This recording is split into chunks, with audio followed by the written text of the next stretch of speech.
to the Silver Spleen. My name is John Giorno, and this is my review of The Sleep Curse. The Sleep Curse reunites Herman Yao with Anthony Wong, giving us the same combination that made The Untold Story, Ebola Syndrome, and Taxi Hunter. And like those movies, The Sleep Curse is also Category 3. That phrase evokes a certain age and time in Hong Kong movies, and a lot of people miss it. But it wouldn't really be fair to blame the people who make movies for not producing much Category 3 content these days. It's not even fair to blame the rules in China that forbid those movies from being shown there, ensuring that a Category 3 rating is financial suicide for your investors. I think those things do matter, but more importantly, the world has changed. 25 years ago, Category 3 movies provided audiences with something they couldn't easily otherwise see. But in the 21st century, even the most graphic movies have to compete with real beheading videos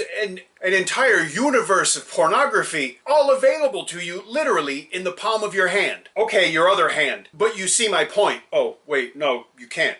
Thank God. I'm not going to talk about the story in The Sleep Curse because I don't want to ruin any surprises. In addition to Anthony Wong, The Sleep Curse also stars Michelle Wai, one of Hong Kong's best young actors. As someone who watches a lot of local movies, I'm always grateful when she's in one, because it makes it easier for me to watch. Another reason I don't want to talk about the story in The Sleep Curse is that ultimately, it's not important, because the entire end segment of the movie swan dives gleefully into a magnificent celebration of everything that's wrong, exploitative, and transgressive. And I mean that in the most positive sense. Trust me, if you watch The Sleep Curse just to see nasty stuff, you will not be disappointed. The last 20 minutes of this movie has what my father would call no socially redeeming value. He was talking about Scanners, but you see my point. And I'm not bitter that he wouldn't let me watch Scanners with my friends in 1981. I've let it go. And as long as we're feeling a little nostalgic, there's a lot in The Sleep Curse to feel nostalgic about. Black magic is real. So is evil science. Third world countries are hotbeds of supernatural happenings. And restraint and decency have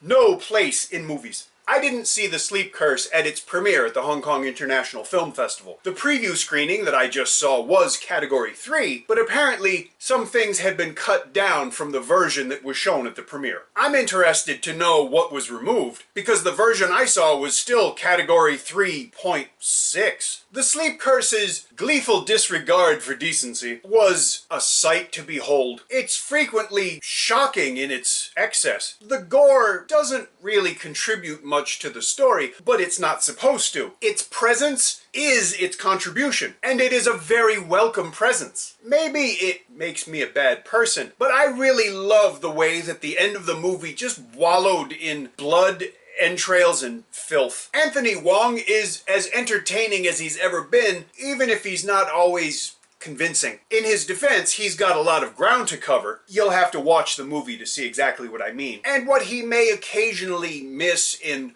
character depth, he more than makes up for in watchability, especially at the end. It's a lot of fun watching him being so comfortable and even affable in the middle of several grossly, pun intended, inappropriate settings and situations. It's more fun than I could adequately convey, even if I let you see my point. But at the same time, there are other weightier things going on in The Sleep Curse. As is so often the case with Herman Yao movies, there are several deft references to social, political, and in this instance, historical themes that add a layer of depth and strength to the movie. You have to watch closely, and certainly a knowledge of local politics and history helps, but it's just an added bonus. That said, I don't think Herman Yao wants you to believe that he's trying to make a trenchant social commentary. In his own words, this is a movie about evil and its consequences. Without spoiling the ending, I can assure you that The Sleep Curse comes to an absolutely unambiguous conclusion. I had more fun than should be allowed watching this movie, and most of it was a pretty wrong Category 3 kind of fun.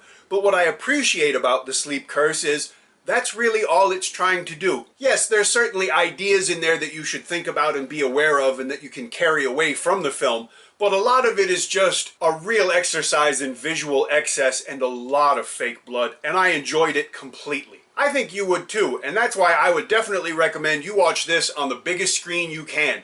Big, loud, gory, fun. If you don't get a chance to see it in the cinema, wait till you can buy a disc or otherwise pay money for the privilege of watching this movie. Don't steal it. When it gets released to home video, I'll update the description with a link where you could buy a copy. And as long as we're talking about spending money, please take the time to go to my Patreon page. I just recently did a live stream of having to watch a Barbara Wong movie. And the whole thing was captured for posterity. And for remarkably little money, you could force me to watch movies I don't like, and I'll live stream it. And that way you can keep it forever and make me suffer 2 hours at a time, as many times as you want. So please, do that for me, do that for yourself, do it for Barbara Wong. If you enjoyed this review, please let me know. And if you didn't, let me know. If you enjoy the channel, please subscribe. Thank you for watching, and I'll see you again soon.